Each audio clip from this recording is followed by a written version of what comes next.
Hello, friends. Thank you so much for joining me today for another episode of the Ben Werman podcast. I think we have the most random and spontaneous episode I've ever done. I'm really excited for it. I'm talking with Travis Ruskus. He is a rock balancing artist. Travis, it is so awesome to have you here. Thanks for coming, man. Yeah, thanks for the invite. I'm trying to do more podcasts, so let's get going with it. I'm excited to be here. Yeah, dude. I love it. Well, I want to give a little bit of a backstory here for people to understand why this episode, because I think it's kind of funny. So, I grew up on the West Coast. I've been around the beaches my whole life. I grew up on an island, always seeing these big towers of rocks everywhere, and never really considered building them myself other than when I was with my dad. We would sometimes just build little small ones and then compete at throwing rocks at trying to knock it over. But I never thought about it as anything more than that. But right now I am in this really beautiful little town called Bariloche, Argentina, right by a beach. Every night I've been going and walking on the beach, and there's quite a few of these little towers all over the place. And like 3 or 4 nights ago, I was just having sort of a stressful day, just feeling pulled in a lot of different directions, kind of, the digital nomad thing of just having a lot of stuff going on, not really sure what direction to take things. It's kind of part of that lifestyle. And I was like, you know what? Like, I should balance some rocks. That just seems really relaxing and chill. And so I'm a weirdo with these bizarre little hobbies. I want to be good at it. I don't want to just like throw myself into it. I want to be good at this. So I go home, I get my lunch, and I pull up YouTube and type in how to balance rocks, advanced. And I find this guy's video, Travis Ruska's YouTube channel from 10 years ago, which is basically you talking about, how to balance them and everything. And we can maybe at the end go through the actual technical pieces of it other than like the mental side of this. But I watched your video from 10 years ago, and then I looked you up on Instagram because I thought you did a great job with it and it was super cool. And you have like a story of just yesterday or a couple of days ago, you're still bouncing rocks. It's like 10 years later, this is your thing. And I just think that's super cool. It's such a unique habit, or I don't know, maybe you'd call it a hobby or an art form. You probably have a different way of, putting it out there. But yeah, man, like I'm just really excited to talk to you. So why don't you start with just giving some of your backstory of sort of where you came from and how you found rock balancing and it became part of your life. Yeah, and maybe, we'll get people to hang on till the end that if we can get through the mental part of it and you still want to rock balance, then yeah, we'll show you this simple, easy 1 minute lesson to balance in any moment. Because what it started with me is just one day at the river, kind of like you. I was almost in a very exact similar situation of, hey, I'm changing my career, this isn't serving me, what do I really want, how do I kind of get the people's opinions around me out and just focus on what I want and what my true path is and the reason I'm alive. These really simple but deep and profound questions that I just naturally found myself to at a specific point in time. So I was at the river one day, I picked up a stone, much like you, and I'm curious to kind of know how it went. Like, after you had that moment where you're sitting down, like, okay, let me sort my life out. What happened then? So I just went back to the beach after I watched a few of your videos and a couple of other people's and just felt inspired. And so I went down to the beach during my normal sunset watching time. That's like whenever I'm anywhere near the beach, I always make sure to watch the sunset. And Same. I found a cool spot, a big giant boulder with a bunch of rocks around it. Looked doable. And I just started going for it. I just started stacking them up and seeing how big I could get it. And I'm pretty impressed with the one that I made. I put it on my Instagram story. I could pull it out. I can throw it up on the screen for the people that are watching. And I also do recommend for the people listening to pull up the video of this because Travis is building rocks in this little like Zen garden as we speak, which is so Yes, cool. What an the awesome, evolution. yeah, what a cool little thing to have like in your studio. That's amazing. But yeah, I think I got to like 8 rocks or something stacked, which I was Okay. pretty happy with. It was Mhm. about maybe like 4 feet tall or something like that. Um, Okay, it was so pretty big, honestly. yeah, like the thing that's happened is since that first balance that I went to where I kind of had that moment and then everything clicked into place and the river and the water's flowing, kind of like your experience where you're just like, wow, I'm in this present moment. What does this actually mean? I couldn't come up with an answer, and all I knew was just the truth of the stones suspended for free. And it was like the stones are these, semi slow moving things. Even over millions of years, they change form, and in this moment, they're pretty stable. But when I combine my energy with it, it creates a structure that it's almost like a piece of me is in that, and there it is. So what ended up happening is I just found something, and it was really great meditation, active meditation, and I wasn't into meditation or anything like that. It was just I could feel something within myself that I couldn't feel doing other things. So when I kept making more balances and more balances, I'd go back and I'd go back the next day, maybe take a couple of days off, go back, and I'd make like 30 single stone balances on a river. It'd be like a wave had come over it. And then that's when really people had started to come up that were just walking by, walking their dog, on their call, talking about things that are completely irrelevant to the actual river. And they would stop and just have this profound, moment with it where they couldn't wrap their heads around that it existed. They wanted to know how it was possible. I was finding too, people are counting of the 8 rocks would matter or something like that, or how long did it take is the number one question. Like that matters because it's just existing. And if we can learn how to just simply be with it, then what I found is after pulling enough people, not into the river, but hey, you want to balance? Okay, let me teach you how to balance. And then it got easier and simpler and easier and simpler and more universal, regardless of age, race, religion, gender. CEOs and monks were having the same experience. And I'm thinking, okay, there's something huge happening here that is like a secret that no one knows about but exists in every rock. So how can we kind of align ourselves with that? And what had happened is that process began. And even hearing your story, I just want to jump forward into where it is today, where I've got this crystal Zen garden set up that I'm hand making. I do workshops every single day with people, and we're really kind of guiding them through a process of what alignment is. Because what I've learned is that I've gone in the wild. I've had the national park contact me telling me to stop, and that being this debate of the laws of man versus the laws of nature, and what is the legality of rock balancing 10,000 years ago. So going through this journey, when I have a little at-home setup, there's no is this a legal kind of thing? I mean, the crystals are sourced responsibly, and there's a lot of luxury and care in this, but what has happened is it's just between you and the stone.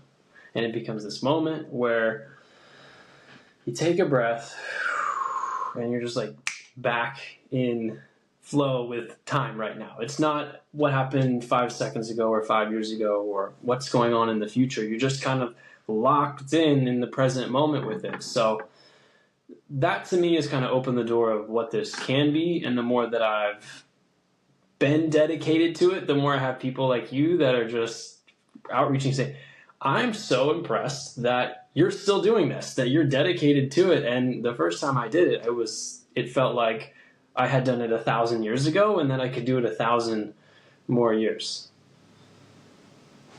I love it, man. It's such a timeless thing, like you said. Who knows how far back history goes where humans were just walking around putting these things on top of each other, making a little tower. We're builders at heart. I mean, yeah, exactly. And of course they were doing it by the river too, and by the ocean. The kids would be doing it. The first thing they would see these things and put them next to each other. It's so in our DNA to build stuff that it's interesting to think how far back does that really go. It's timeless. It's like the oldest building there ever was. Well, and even a real quick, I want to go on that is what I've learned, especially through working with other people. I'm thousands of people over the last decade. Just, hey, you want to balance? Okay. No? Great. Hey, how about you? Finding those people where some of them are recovering from grief, or some of them are in a moment of transition in their life, much as yourself. I mean, I'm digital nomad too. It's constant transition, and nothing ever lasts forever. And even when I'm going out to make the most beautiful balances, and what I do is I take photos of those balances, and that's like my art that you hang in the gallery. But when I'm out to make the artwork, it's the most beautiful moment ever. And I just want to squeeze and cling onto it like the biggest, tallest building you see. But no building lasts forever. We're just in this impression in our current timeline of like, make it strong, make it powerful, make sure it doesn't crumble. And you want to have an honest foundation of truth. But one of the best things is in every workshop, in every live stream I do, every balance in the wild, I'm always practicing letting them go. And what happens is when you can really tie that with like maybe an intention why you were stressed that day, or maybe something you want to step forward into, the unknown, that when you tie it with your breath, as you exhale, let go of the stress, tension, and the balance, it like frees something. So when you had mentioned that you had seen it, you've seen a bunch of them at that beach area you were at, to me, the master rock balancer always knocks over their balances because it's not this form of clinging. And I will rarely count the number of rocks because for me it's more like a form or a feeling, or if I'm going out there, I'm thinking, trust. How can I make two tiny balances and one big rock gapped in the middle? And I made that one. And like other themes, every single time I go out, I'm just channeling into that. And then it's funny because the most rocks I've ever balanced is, I went back and counted it. It was like one big base rock, and then it had all this spacing and crazy stuff, and then like tiny towers on tiny. It was just, I was playing around with weight and scale. And do you have a picture of it somewhere I could put up for people? Yes, it's called Upgrade. Every single balance I do has a theme name and then like a number that just adds one every time I do it. So I think It was like 200 and something, but Upgrade was the theme. But it was 154. I'm going to guess 156, 154, but just thinking like, is a tiny pebble equivalent to a big stone? Well, sometimes yes. And anyway, so it's opened up all these doors because what I've seen is how people treat the stone when they're balancing it just becomes a direct reflection for how they're treating their daily moments. So if I have someone that's, settling down, we're kind of getting started, and they're just looking at all these crystals, they can be so paralyzed with like, which one do I choose? This one? I don't know. Like, which one should I pick? And you can just start to see like, okay, the gardener side, like that's how you're making decisions. And there's some people that are like, all right, give me the big rock. I'm going to make the tallest tower.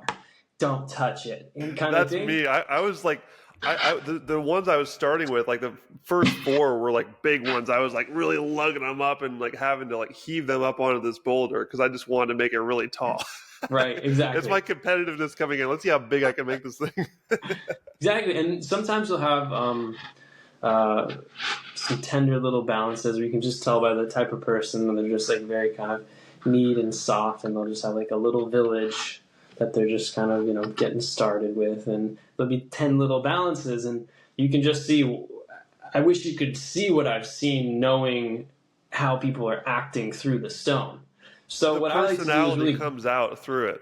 Yeah, you can see the type of person they are. Yeah, and to a certain extent, sometimes that's not the best personality where we're all unique, but I've had specifically one workshop in particular that comes to mind right now where I think she was agoraphobic, where she had a fear of leaving her house, and she had done a lot of progress, and it was like a public workshop in San Francisco. It's been shut down since then, so National Park Service don't come after me, but it's getting through that process of, okay, now we're on this beautiful beach. We're all walking down there with 10, 12 amazing people. One of them is her. She's mentioning how she's so happy she's, left the house. And I was, congratulating her. And it seemed to me like a perfect day.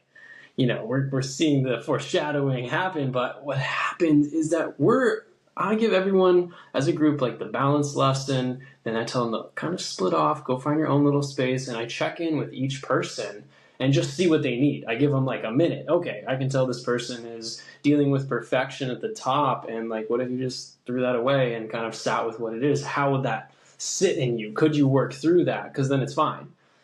It's that ongoing thing. Or with her, I get to her and she's sitting there and she says, I'm having a panic attack. And I'm looking around at the beach. The sun had just hit that perfect note in the sky where it wasn't like too sunsetty and dark, or it wasn't too bright. It was just, I was looking around thinking, I'm having an absolutely fantastic moment. And this woman is thinking the complete opposite. So I told her, hey, I don't know what to do, because here we are on the beach and like, I got to check in with these other people. And how about you pick up the heaviest stone you can and balance your way through that? And I was just thinking, okay, I could tell she had just a lack of confidence in herself and she couldn't trust her own hand. And that kind of is leading to like, when you go outside, there's a lot of self-trust. Went and checked in on other people. I thought, hey, let's give her some space, see how that responds. In the meantime, I'm like halfway down the beach, eagle-eyeing her, making sure she's okay. And I finally get back to her and I say, how's it going? What's going on with this? And she had the biggest, baddest, most profound single stone balanced.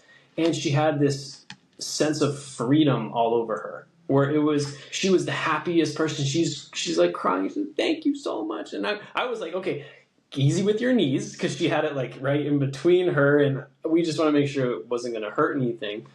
But in that moment, something shifted in her.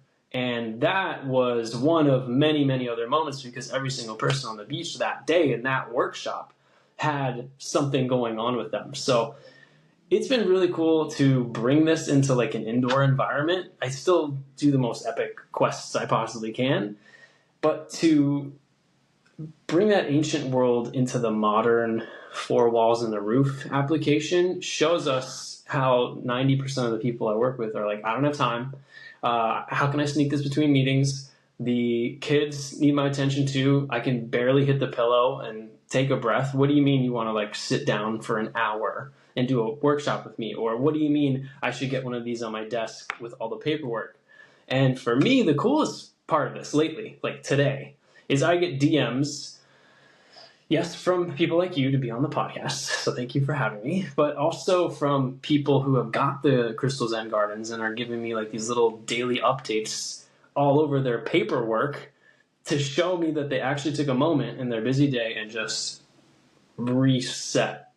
So to me, that is where it's kind of all leading to, because just like the balance is, my life is temporary, and it scares me so much to figure out what's going to happen after this. But I know that the more I can share that with people and get that to really impact them, then the more it has bigger ripple effects beyond me. So it could come back from a place of, yeah, you're doing this because you want to be everyone to remember you taught them how to balance, but I could care less if you remember my name. We have this ongoing thing even in live streams now where people call me Pebble Poppy, because that's so much easier to remember than Travis Ruskus. We even have the rake in the garden. We nickname him Hansel. So I'm like, hey, everyone say hi to Hansel. Hansel's going to clear the garden, take a breath, and it's just these little things where it's like, okay, you're taking a moment. And then we go even deeper, where my greatest challenge right now is people look at me as if like I have to attend and witness you live streaming or on podcast in order to find that calm. Where what I'm truly trying to do is at the master level, you don't need a rock. You don't need me. You don't need Ben's amazing podcast. What you need is just breath and stillness, a little bit of clarity, and that takes you so far. So this is sort of like the departure point to that inner clarity and peace. So I know that was like a long-winded answer to that, but bring the like toughest, most badass questions or insights, because I feel like you're already kind of up level to all this, and I want to see if we could do like an advanced podcast on this today. Yeah, dude. I mean, I love, and this is one of the reasons why I instantly clung to it. It kind of just jolted into inspiration because, like, this is it is hard for me to carve out time to meditate in a sense of just sitting there with my eyes closed and doing nothing for 30 minutes or listening to even a guided meditation. I'm a hands-on guy. I like to be doing something. And so to me, this is the perfect meditation form because when you're doing it, you really have to focus. And I remember vividly as I went down there and just started putting these rocks on top of each other, you have to really focus on getting them into the exact right spot and moving them around correctly. And at the same time, it's like the textbook definition of frustration if you are a competitive person like me, and it kind of gets you through that wall very quickly because the Right. first few times you try to stack it, it just falls over and crap, I have to start all over again. In For certain people, maybe that would be extremely therapeutic. If they get like easily flustered, they can sort of work through it by doing that. For me, it's just hilarious, and like of course I know that's going to happen. I grew up playing Jenga with my friends, so like the tower falling over is just part of the fun. And yeah, but it's just I don't think there could be too many of these different meditation options for people out there. Like for me, this quickly became one where, I did it, I think 3 nights in a row the last few nights. I just did it again today before we came in here and did this. Cool. And like I said, I move around a lot, so I'm not always right by a beach, but I think that this is going to be a new routine when I'm near a beach, is to go down and do this to end the day because I I love stacking all these different healthy habits. One is grounding, being barefoot in the ground and being out by the ocean and just breathing that fresh ocean air and just looking out at the horizon, not having a screen in front of you like so many of us do, being, so digitally focused. And I just feel like this is a great one to throw out there. And that's kind of why I brought you on here to talk about it, because anyone out there that's living next to a beach may have not thought of this. It could be a great little addition to the routine. It's a lot of fun and really enjoyable. And I find it quite interesting how, well, there are different ways to end it. Like you said, how you said that a lot of people uh, will just knock it over and sort of leave things as you found it. And the story that you gave me about the Park Service telling you can't do this makes me more so want to keep them up as an FU. But Right. to Well, me, yeah, go ahead. Oh, I I was was just just gonna going to say say, that. like, I have a very libertarian, sort of theme on this podcast. I don't know if you saw any of my other episodes, but I hate people telling me what to do, so that makes me want to go do it more. I'm going to go find where they told you not to do it. I'm going to specifically build it right by their little shack. But anyway, Yeah, and so with that, it's like how many rocks can you balance? So you yeah, say, oh, okay, well, where is that actual absolute edge? Where if I get contacted saying, hey, your workshops don't have a commercial permit, I'm thinking, okay, is that the edge? Let's get a commercial permit. Oh, we can't give you a commercial permit because that's not in our approved, um, what do you call them? Like lists of things that you can do that we can give you a permit for. If you had a horse that, did its business on the ground along the trail, that's totally fine. But because you're disturbing the plant or animal life and leave no trace by simply picking up the rock, balancing it, and letting it fall, if we grant you a commercial permit for this new thing, that means everyone else can be potentially granted for this new thing. So although we hear you on the knocking over the balance theory that you have, we just don't think that this can validate us as a national federal system to give it the good green stamp and let you go with it. So for me, I was like, okay, thinking that if I keep going, something's going to happen. There's going to be a cop on the trail that's going to handcuff me in front of all my workshop attendees. And keep in mind, for this putting is rocks free. on top of each other. I Right. mean, I just am laughing at how this is the most peak bureaucracy you can even imagine. Like, how you can't make any more stupid rules than this, in my opinion. Like, maybe Well, someone and out there. on that too, it's like going kung fu with it, where okay, what is the storm being at me? Instead of ignoring it, saying, okay, I've seen what I've seen, it's benefiting people tremendously. What is the reasoning for it? And they're saying it's violating leave no trace. You're disturbing the local environment. And when I'm down at the beach, as you are, the tide is the biggest source of erosion. And all it is just tide crashing in. And there's times, especially in San Francisco, as I've gone there for 7, 10 years, just seeing the tide completely bring the sand up over all the stones. You can barely see any. And then another year, it's all uncovered. There's so many stones. The caves are falling from the rain. And then I go up there with a couple people, and we just balance a tiny little rock, and that person has like profound clarity that they can take with them throughout the rest of their experience in other little human-made pockets of trees that are cut to make the houses and everything else. Okay, now getting to the point of this, I kept doing the workshops because I was getting not only paid a ton to do what I loved, but the demand was there. And after starting it with, 1 or 2 people, maybe for like, I don't know, $20, does this work? Yes, it works. And they brought their friends and they booked, I'd get 10, 20 people. I had to actually limit the amount of people I could take in a group, because otherwise you got 30 people and John's running off over there and Susie brought her kid that won't stop crying, and like, I'll teach the kid, but like, what about everyone else? So kind of keeping it to 20 people really was the max. And 13 was like my ideal group of people. So I kept doing it because I just didn't know where that true edge was. And it wasn't until one day when I got an email that said, we see you're still offering these workshops in Land's End in San Francisco. If you do not remove this immediately, we will have to contact law enforcement.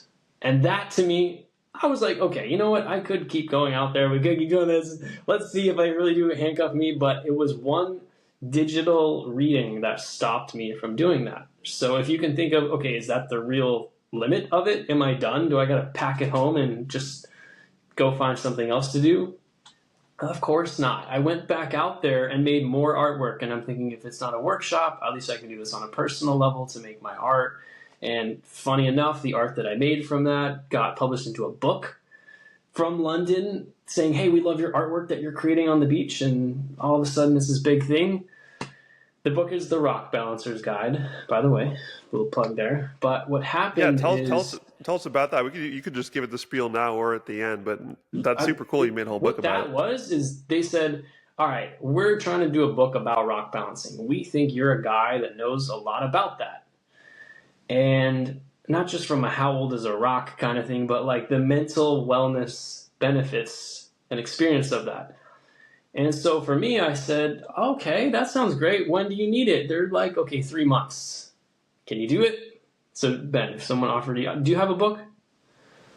I've not written one yet or made a book. Okay. I'd love to So someday. I'm a publisher, and I say, Ben, we love your style. We love the podcast. We would love a 30,000 word book in 3 months. Can you do that? I don't know how many pages that is, so I'm not sure. It's yeah. You can write as much as you possibly want, and you're not even close. Okay. You're like barely hitting 10. So yeah, anyway, it's like, okay, what do I not only meet the criteria, but then explain this process of what's happening down at the beach and how to find this alignment? Like, what is this tied to? And I basically came up with 7 steps that really help you align yourself to the present moment, make that beautiful balance, but also let it go and let the energy flow freely. So once the book was out and published, that's great.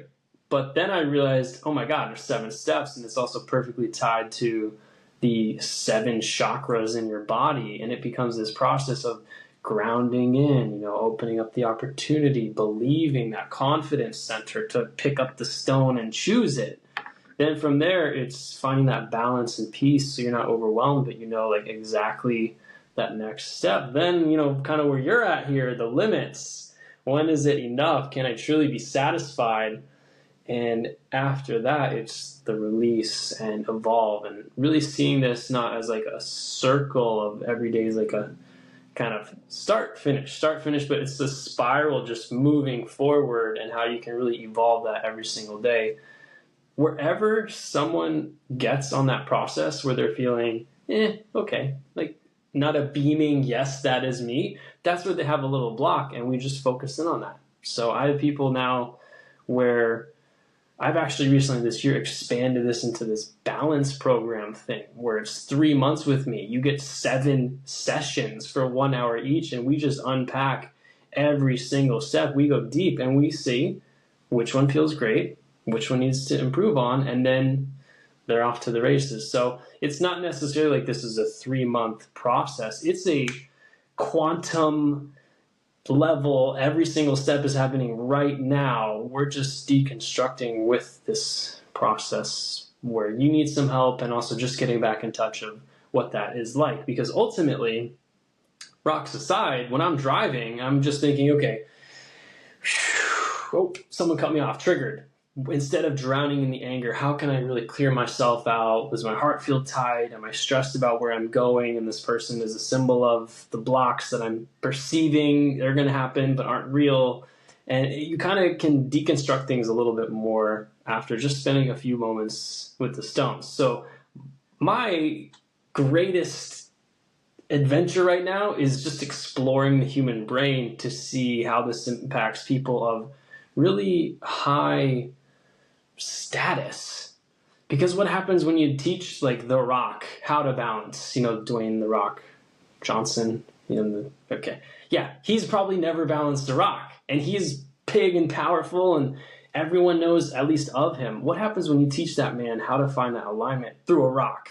What's that going to happen, especially if like he shares that and the hundreds of millions of people that follow, and maybe there's 1% that'll try it. What kind of splash does that make? And if you put that at scale, then all of a sudden they're starting to make some ripples in the consciousness. So the one thing that I really want to circle back to in all this is, yes, in America, you don't want to go to beautiful places like Monterey and take the rocks with you, which is super common with people. They're just, oh, beautiful spot, let me collect a rock.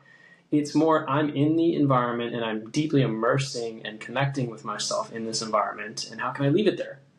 And when you do that, in places like South Korea specifically, Asia, Japan, when you see a rock balance in the wild, it's tradition that you actually add another one on top for good luck. So you're kind of connecting with that previous ancestry, saying, here I am in this moment at the top right now, and someone will build off that. But in America, it's become very political of like you're destroying the earth versus, hey, we're actually working in harmony with that. And if you can actually work in harmony as you're driving your gas car and constantly consuming things, and maybe it makes a little bit more of an aligned impact, because the bottom line is that we're all making an impact, and it can be a negative impact or it can be a positive impact. And if you start to use something, for me, it's rock balance. For you, it's the podcast, how you can make these ripples out to the other people. It starts with you right here. And then it's just having that ability to share it. So that's really what's come down to get to this moment. And the greatest challenge I've seen in this is my level of belief to go even farther with it. So I've hit the limit of the workshops at Land's End. Okay, this is actually a quick little amazing interlude to, I think, what it could be next. In the pandemic, I started doing virtual workshops and with companies, and the wellness that they cared so much, getting employees to stay. They found me, and all of a sudden I started teaching companies like 10, 20 people, 500 people at a time at who work at the New York Times, who work at Google and Meta and Adobe and all these amazing places with really thought-leading people that are getting paid a lot of money to sit for an hour session with me. Like, it's way less than what I was charging for that. And to think that it's really helping them, that that to me is what this is about, because there's so many moments I could have stopped along the way. And I'm sure even just one person right now that's listening to this is thinking, I am at that moment right now. I just do not know where the next step is or where the finish line is. And one of my favorite ways of looking at things now is, yes, it's like one rock at a time, but when you're satisfied, another analogy is you're walking along a path and it's like at night where the path illuminates as you're walking by. Like the lights light up only when you walk. You can only see the next step and the next step. It's all just darkness. So it's really, for that one person who's listening to this, it's take the next step, just the one in front of you, the like brush your teeth tonight kind of step, or the I'm going to start that thing that's on my to-do list for 7 months now. And trust me, I have those things. They're right now looking at me every single day, and I think, you know what, I'm doing all this, but tomorrow. And I am that person. I just continue to take a step day after day after day, and it's become this thing that I hope can have a positive impact on people. Yeah, well, I can tell you that it impacted me because it motivated me to go do it more. So it's definitely working. And like you mentioned, sometimes the most high-powered brains out there are the most in need of just finding some way to relax it all and just cut out the noise. And I think that when most people talk about, oh, like you need to go meditate, for people like me, I don't love doing that. I might still do it, and I do aim to still do that, where I get into more of a practice of doing the classic eyes closed but partially because I've also been learning about the power of frequency, and when you Right. combine those things, like actually making that sound like vibrates your body a certain way, which is really good for you. So the more I learn about that, the more it's convincing me, okay, I really should do this. But for the time being, I'm like a fidgety person in general. I like to have my hands on things. I was building Bionicles when I was like 3, all Legos and all that stuff. And so this is like the perfect for that type of brain. And one of the things I wanted to touch on that you mentioned is how it ripples out to other people. And I think this is another reason why I personally, and I've only done this for a few days. You've been doing it for 10 years. So my philosophy could change if I decided to keep doing this, which I surely want to. One of the reasons why I enjoyed keeping my towers that I made out there and didn't want to knock them down is because after I built them, this one that I told you about, or actually I pulled it up on another tab. Let me share my screen so I can share my proud work here. Let's see if I can do this. Pulled up on my Instagram story over here. Do you see it? Yes. That's my baby right there. Okay. Probably about 4 feet in the cool view. But I Yeah. mean, I put that up there and I'm like, oh, this is so cool. I'm so happy with this. Like, I'm very proud of my work. And then I just went back and just sat back on the bank and just kind of relaxed a little bit and watched the sunset. And people started coming up to it. And like kids were pointing at it and be like, whoa, that's so cool. And Right. like people, like strangers would come up and take selfies with it during the sunset. And people were enjoying this thing. Right. And so that really wasn't something I was expecting. And I just thought that was really cool. And it's just a sign that this is, you created something that people are enjoying. So I didn't want to destroy it. I like to leave it there. I think that's a good, maybe perk for that Yeah, and strategy of just leaving things there. I'm also thinking about that. Did I create the balance through you? Did my consciousness kind of trickle out into that moment? Or I did think you? so. I And mean, it's it's, we're all connected in that way, like, yes, exactly. because you created that video 10 years ago, and in that moment you like there's no way you were thinking, I wonder if some guy in Argentina is just gonna watch this video one day and make some rocks. But it just happened to be. And this is one of the cool things about technology, is that it brings people together in ways that you can't possibly comprehend. And that's why I'm building this podcast, is because I hope that someday, 20 years down the road, someone goes back and listens to this and they decide to build a rock tower. And so it just continues that cycle of these beautiful things that have impacted our life in some cool way to continue being carried on quicker and more seamlessly than ever before. And we all have to balance the good with the bad of technology, but to me, this is definitely one of the best things about it. Yes, and it's really just like loaded up, and whenever someone presses play, it's there to just download into their brain, and that's the best part. Is it does feel like the Matrix, where you're kind of learning how to fly a helicopter in 5 seconds, and you just need to find the right thing that you're looking for. And for me, I'm working a lot with people who are looking for mental clarity, who have a yearning for something like deeper to life, more fulfilling. And even, I've worked with some super famous CEOs that you would instantly know who I was talking about. That Can you share them, or is it private? I'm curious now. Of course, it's best not to put them on blast, Fair but enough. it's more like even they're looking for something, and they're always comparing themselves to someone who has a couple more $1 billion. And even when you have a certain amount of money, it doesn't mean things are solved fulfilling in a fulfilling manner. I mean, it does help things. It's nice to not worry about grocery money, but when you're having to make your grocery money by teaching people how to balance rocks and going out into the world, you figure out how to make it work. Because there's so many people along the way that are saying, oh, what do you do for work? And I'm like, I'm an artist. I specialize in rock balance. We go to the most epic place, blah, blah, blah. But it's okay, but what do you do for work? And there's this disconnect where, like, because I'm an artist that's helping people, or there's not like a transactional kind of, all right, what's the trade on copper? You're just kind of exchanging your energy, and there's a value behind that.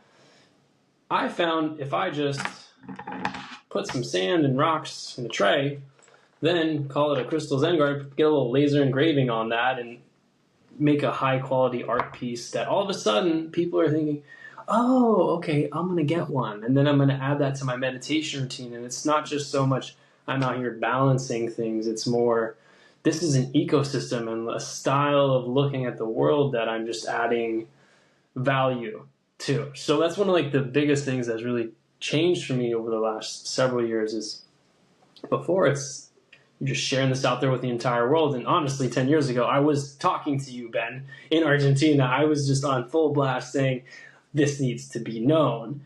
And I've learned that that's really burnt myself out, because it doesn't happen overnight. And it does take 10 years to get your foot in the door. And if you can stay consistent, there's so many ways and days that I have just felt like, you know what? That was a fun gallery show. It was kind of draining having to explain like the value of rock balance. And that was an amazing workshop. I got paid 10x for 1 hour of my time. Then I did it for a whole month working a normal job years ago. It's getting this paradigm shifted of like, why you work for an hourly rate when you can serve a global audience at scale, and then how do you tap into that? Because the challenge is like, some days, yes, I make zero. Some days I make far beyond zero, and it's those days in between that you have to keep showing up. And I think everyone wants it tomorrow. Like the odds of you stopping this podcast within a year are very, very high, because you're not going to see the results of 10 years of effort that you would see in 1 year. In one show, you could miraculously, I hope this is the one. I hope we both go mega viral, Ben.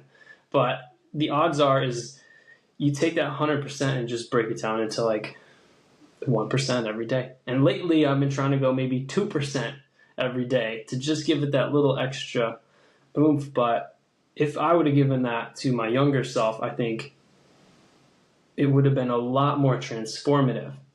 Because now I'm at this point where I got the perfect crystal Zen gardens. I've got different chapters, so they're like limited. This one that I have right here is like bigger. There's 200 of them. They're sold out. I've got a really tiny one I just released that's super cute. I use it every single morning, and it's this tiny little balance with these beautiful clear quartz crystals. And I should have had that when the pandemic started and I was doing all these wellness workshops. People were balancing like their AirPods and bananas and just random stuff, like with the most famous, important people, they're just finding random stuff to balance and having just as equivalent time as that woman on the beach who had a panic attack. It was really cool to see, and I just think of myself as, if only I had slowed down a little bit and then provided the Crystal Zen Garden value when the flood of virtual wellness workshops came, then maybe I'd be 10 steps ahead of that. But ultimately, when you can slow down, you can just accept yourself in the moment. And the beauty of that is, at first, it's accepting all the bad parts. Like the reason why you're at the beach, frustrating, whatever is swirling, you have to accept, and it just is in this moment. But the other beautiful side of that is you can accept how powerful you are and how creative you are and how much endurance you have and this beautiful thing of being alive on planet Earth with clean water in our modern world. It's something that when you can accept everything, then you realize, okay, which am I choosing? And to me, the master level of this, in terms of like getting to the mental component, is how we treat the stones is how we treat the moment, and how we treat the moment is what we desire will be the outcome. So if I start, as most students do, and I see some guy who's doing it perfectly with these beautiful crystals, I'm thinking, okay, let me give it my best shot, and it's a little challenging at first. You're kind of faced with reality, and wait, I'm new at this, and what am I doing here? And oh my God, that person next to me, there's like so much better. Like immediately the scripts happen. And then through that, it falls. And in that little moment of crumble, that's where I look at people and just witness them. I see, how do they respond to the failure? How can we keep rising forward? This isn't just like we're doing it perfectly the first try. This is consistent. This is over time. And anyway, I don't know where I was going with that. That tangent kind of went into a mountain right there, but yeah. I love it. I love the acceptance, basically, of yeah. I mean, I could just keep going. Honestly, that's the beautiful thing is you set me on something, I will just go off. Those are my favorite ones, man. It's more like we crave things that are simple, but we make things complex. And it's our innate creative being to just make 1,000 things, when really what we're desiring is one thing. And what someone wants in this podcast is that one line that's just going to solve everything for them. And I could have said it already. And it's really, that's what we're getting to, is opening yourself up to choosing better thoughts to get the outcome that you desire. So if I want to make a badass balance with like this big crystal floating in the middle, I'm not thinking, but Ben's going to judge me. And like, what if I fall? And just insert limiting belief here. It's more, okay, feeling the stone, taking a breath, kind of coming into contact with this moment, having a little bit of an idea, noticing like where the stress and tension is in the balance. Maybe it's slippery or I'm forcing things, getting nice and light, and then all of a sudden, boom, it starts to happen, and it just becomes a symbol for everything in our daily experience. Because the more that I work with people, the more I realize the scripts they're telling themselves to validate why they can't step forward into their dreams. So if I'm stopping that and saying, no, you can choose a different way to perceive this moment, and it's a good way, then it starts to really chemically change some things, where in your daily moments where everyone has it. You open your computer, you're drowning in email. Where do I start? What if that moment was more like, hey, look who found me? And you're just kind of more receptive and centered and choosing, hey, I can't wait to make this work for me, versus what do I have to do? I'm always behind, kind of thing. That little mindset switch is where it's become today. I love how you just turned this into an entrepreneurial thing, like your ability to give it give the experience to other people and make money on it. Like I know that some people out there, they just recoil at this idea of making money doing things that you love, which is crazy to me. I think it's great because I want people out there like you to be able to support yourself doing these things, and it's awesome. Mhm. And that's another thing that technology has given us as well, which is a good thing, is it opens those opportunities because you can, create your YouTube channel, your Instagram, and share this content and open your funnel somewhere people can find it and learn Yes. from it and gain value from it, which then becomes potential, clients for you. And it just helps everybody. This is the way that, the free market of economics should work without stupid bureaucrats telling you can't do it. Right. Which is why And I'm on the side of yeah. like finding ways to get around the stupid rules that suck. Mhm. And that's sort of why I'm really into Bitcoin. I'm into this thing called Nostr. Have you ever heard of Nostr? Does that ring a bell? No. Oh man, I'm going to send you an episode of the podcast that I think would uh, this would be such a cool thing for you, because Nostr is like a decentralized social media protocol where you can post on there and people can send you money with one tap. Zaps, it's called, a Bitcoin. Interesting. So it Yeah. really opens this field for artists. And I've had a lot of artists on the podcast who Mhm. are just putting their art out on there, and they can immediately just get value sent to them for people who think it's cool. And I posted a Yeah. picture of my rock tower, and people say this is awesome. They send me, 100 sats, a little bit of Bitcoin for it, and it really Cool. just unlocks, like, all of your weirdness can be put on here, and people enjoy it, and it's the best. I definitely want to see you on there so I can throw you some Bitcoin. This is going to be great. Yeah, actually, on that note too, I just launched this like community. It's called the Balance Club, and it's basically I've been getting all these photos of people saying, "Here's my balances," and um, I kind of wanted to have a central like hub of that where it wasn't seen as like, "Hey, randomly find me on live or on my profiles." It's like that every Friday I'm gonna follow up by some new wellness insight.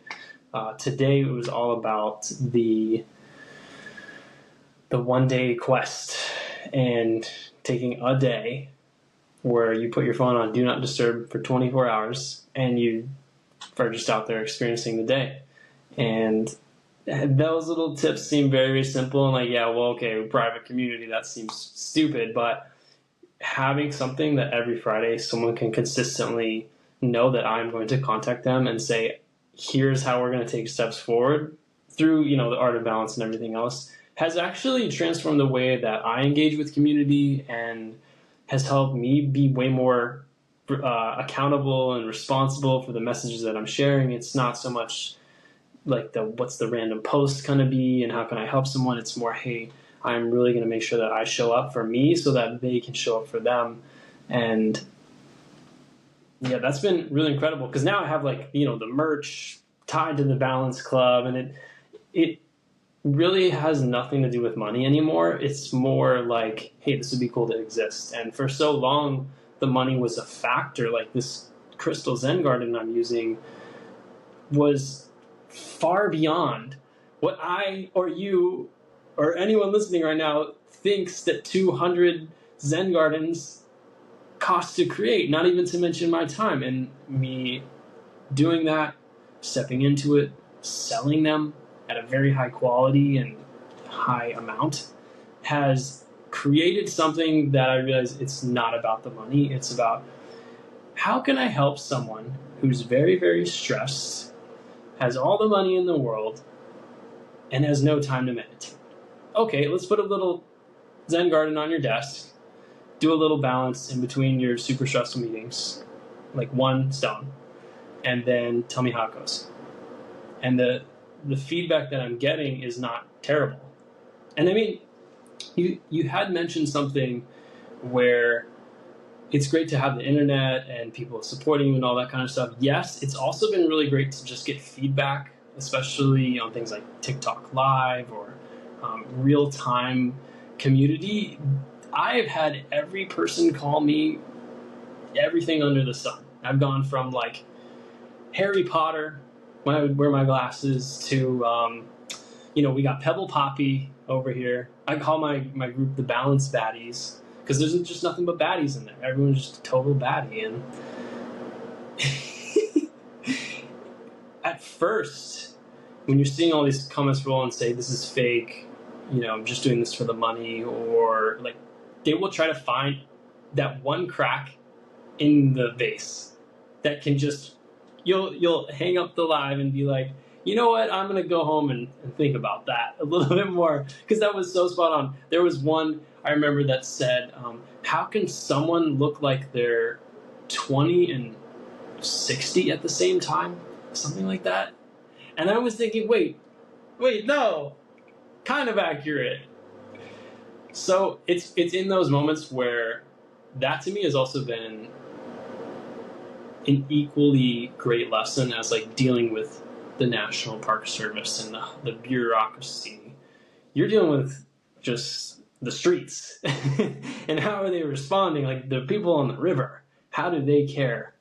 And I think if there's anything that I can kind of share is that I didn't make rock balance. And what you're tapping into when you go out, you didn't invent it either. You're just kind of tapping into something that's very, very ancient and very, very powerful.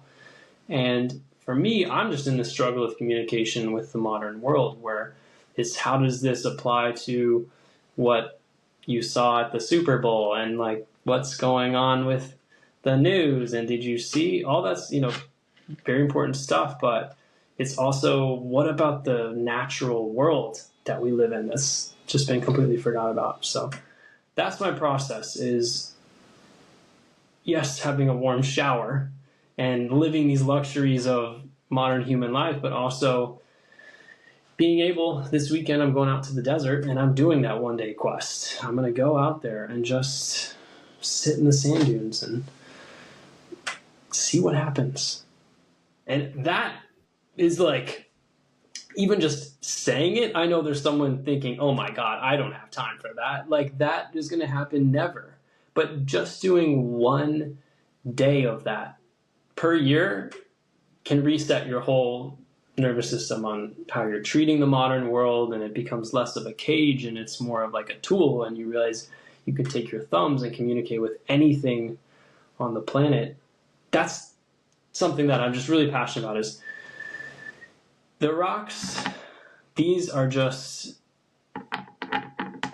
it's language where you're speaking through the hand. And when someone talks to me, within 1 minute, if you sit down and you balance with me, I can just see, okay, I know exactly what's happening. And I'm very, very passionate at scale about helping Ben figure out where it is. Because what I'm going to just quickly diagnose you, even with what you're saying, if that's okay. Can I do that? Let's hear it. You're falling under the just one more spell, where you get this nice, powerful moment and you're thinking, yeah, just one more. I can make it a little bit better. I'm not happy with it yet. Yeah. And then you get that better, and then you're thinking, okay, you know what? Yeah, that is better. Well, just one more, right? And then so you're kind of caught up, because what's going to happen, you're going to have the craziest, beautifulest, perfect balance, and then you put up just one more and it crumbles. So how can you learn to lower your standards just this much? It's the smallest, it's a centimeter. Because when you're going beyond what the reality is, yes, you're pushing reality, you're kind of making things like the crystal Zen garden come out of thin air. But it's me seeing every crystal in here as like, I open it up and I'm thinking, this could be better. When it's already spectacular, it's just lowering my standards just enough to meet it with reality, and that, boom, pushes me forward every single day. I'm like, okay, I'm going to put a solid effort on this, and then we're just going to sit. This is enough with it. Because when you get to that, then the next step is to release and practice letting go. And when you've actually found that moment where you're kind of are satisfied, and you can't just sit with your balance and watch the water ripple and get compliments, then eventually you gotta go. And you finding that strength to willingly move forward and practice knocking it over allows you to move forward in those daily moments where someone's saying something irritable to you, or you're having a beautiful bubble bath and you just want the water to stay warm and it's slowly cooling down. It's having that same kind of discipline to keep moving forward, because ultimately from there we are working in flow with time. It's not necessarily, okay, I'm squeezing and all right, what else can I squeeze onto? It's, I've let it all go. Show me what's in front of me. And you can have the most perfect, clear answer on exactly what you need in your life right now, in the exact moment. But if you're not open and clear enough to receive that, then you can't get it. So this is my modality. I'm curious too, what other things you do, like, is it reading or running, or how do you find this same kind of clearness? Good question. I mean, I definitely enjoy just going to the gym and exercising. It's sort of sporadic since I travel a lot and I try to find good ones. I love walking, and one of my favorite routines is just going out for an endless walk, just listening to podcasts. I can walk for hours. Me too. And Love going that. out watching the sunset, sunrise when I can, but I'm not a huge morning person. And those sorts of things, just basic stuff. And Mm-hmm. I think that walking has been my most stable one. I walk like a maniac. I will literally do it for hours and hours. Even if it's like 1 a.m, I can't really sleep very well. Okay, I'll walk. I'll just go walk for like 3 hours, and Roaming just the that sort of streets, I thing. love that. Yeah, probably really dumb, but nothing bad's happened yet. So, but I enjoy that. That's the sort of thing that gets my brain moving to think about things really well. Mm-hmm. Getting the blood flowing just super smoothly like that is how I get all my best ideas, and especially if I'm listening to podcasts, this is how. I mean, this is like the origin story of me deciding to start a podcast was just actually when I lived in the Bay Area. So this was back in 2020, 2021. I was in Marin County, very close to Land's End, where you talked about. I'm sure I went Yeah. there at least a couple of times. Maybe I saw your rocks when I was there. Who knows? Where in Marin were you? Um, Larkspur. It was Okay, where it yeah. was, like right by that Beautiful. little boat dock, which I never took a boat over the city. I always meant to do that. I never got to, but very cute little town. I really enjoyed living there. Mm-hmm. And I would just walk out the door and just, walk all around these little trails in the grass, and there's Yeah, little, Mount Tam. foresty trails. And I mean, the whole West Coast is just covered with beautiful little trails everywhere. That's why I originally grew up around Seattle. So have been all around these cool beaches and trails my whole life. But yeah, just listening to podcasts and walking around. That was, even though I don't know, it depends on people's exact definition of meditation, but to me, that was meditative. Even though I was like consuming information and learning things Mm-hmm. and like thinking big about all this stuff. To me, that was my meditation. It was like a meditation plus. It's like you're learning things as you're doing. You're not completely clearing your mind. You're still absorbing things into your mind, but I felt really refreshed from it afterward and motivated to continue learning and keep doing it. I was always looking forward to these night walks after my job that I was at. And I think that was my favorite one. Actually, you said something too where a couple times throughout where I think it's important for us to just quickly distinct between the two, where there's meditation and there's mindfulness. Meditation is eyes closed. I'm feeling the om, feeling the frequency. I'm really going within to that inner universe. And the mindfulness is I am aware that I'm existing in an outer universe. It's kind of the way that I frame it. Where if I'm rock balancing, yes, I'm meditating, I'm going within, and especially if I have like a nice balance up and then I close my eyes and do a nice formal meditation when I open my eyes, I'm looking at a completely new balance because the brain cells in me have reorganized and straightened themselves out. When I'm mindful, I'm like holding the stone, feeling the temperature of it, the texture, maybe the smell. I'm just here existing in this moment in the story of my life. So the difference between the two is if you're driving in traffic in a very nice fancy sports car at 100 miles an hour, you're not going to want to meditate. That's probably a bad time to close your eyes for 10 minutes and find your center. But if you can feel like the grip of the steering wheel or the stripes of the lanes going by, or the smell of the AC. You just really want to be mindful of your environment, and that alone can create profound effects into whatever it is that you're thinking about while you're stressed out driving in the car. It's just being able to see is, I am part of this bigger journey, and this moment right now is taking me towards that. It's not blocking me from receiving that. So my biggest thing is getting people to get out of their own way and just touch the stone, balance it. It's good. Everything's cool. Life is like the earth is turning without you trying. It's all good. Here we go. All right, let's do another one. Oh, no? Okay, great. Fine. Doesn't matter. What really matters is getting to that level of peace within yourself in the process. Not just the, hey, I've got 8 rocks. Now I'm chilling. Let me watch the pond ripples. It's, I'm on rock 3. I'm deep in this. What do? I got this kid staring at me. I got to show up for him. And it's in those moments where can you take a breath? Notice yourself. Notice the script. Choose a different response. And it's in those moments that the most beautiful balances happen, in the most beautiful scenes. And right before that moment happens, it's struggle and failure and stress and fear and worry, and it's how you respond to that is how you can get yourself in that state of clarity. I love it, man. Beautiful. So I think we should go ahead. I was just going to say, I think we should finish with a little lesson. Yeah, I was just going to say that's exactly why I was going to bring it up. Let's bring this home. Give me one of the things I was going to throw in that you said earlier. We could scrap this if you have a different thing in mind. Totally fine. But you mentioned the 7 steps. I have 9% on my phone, so we're going to have to keep this. All right, sweet.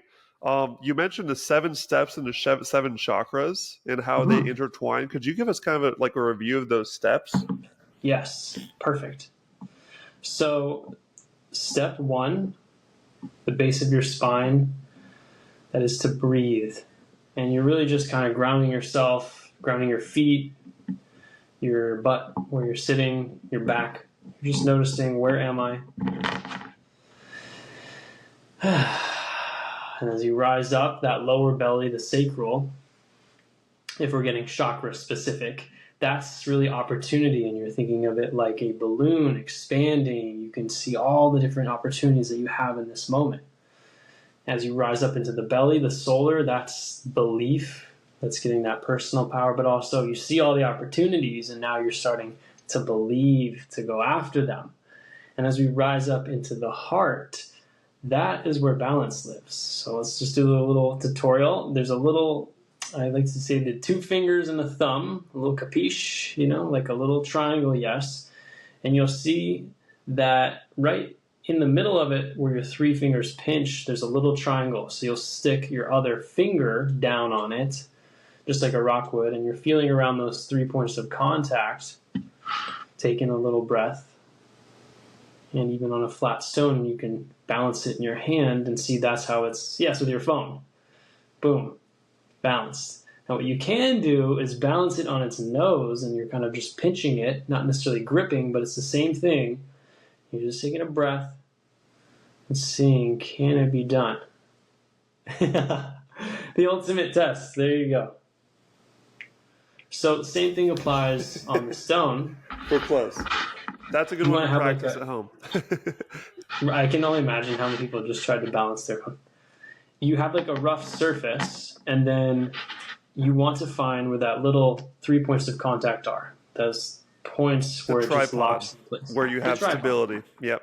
Yes. That was one of the things, and for people listening, just something to throw out from your video that just stuck out is when you only have 1 point, it can fall in every direction. If you only have 2 points, it'll fall in 2 directions. But when you have 3 points, that is when you finally have a stable surface. And that's what you look for within these rocks. You look for the little indents where you can give it 3 points so it stays there. And that's how these rocks stay there ultimately.